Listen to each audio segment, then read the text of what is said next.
non seulement après une longue période où on a eu l'impression que la page du colonialisme était tournée, là quand même il y a une espèce depuis quelques années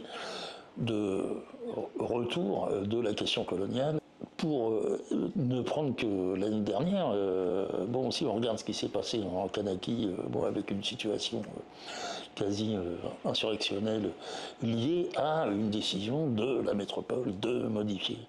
le code électoral de façon à se prémunir du risque d'un vote favorable à l'indépendance, ou la Martinique, enfin les mobilisations de la population martiniquaise contre les conséquences bon, au niveau des conditions de vie et du pouvoir d'achat de rapports coloniaux qui est maintenu entre la Martinique et la métropole. Le traitement par nos dirigeants ou relayé par les médias de la situation à Mayotte après le cyclone, sur la question des bidonvilles ou sur la question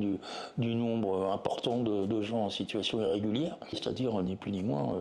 une sorte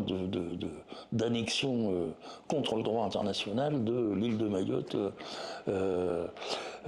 du reste des trois autres îles de l'archipel des Comores qui avaient choisi l'indépendance et donc la volonté de la France de se maintenir pour des raisons géostratégiques, politiques, militaires. Et puis alors là je veux parler de la situation des départements et territoires d'outre-mer français, mais enfin bon,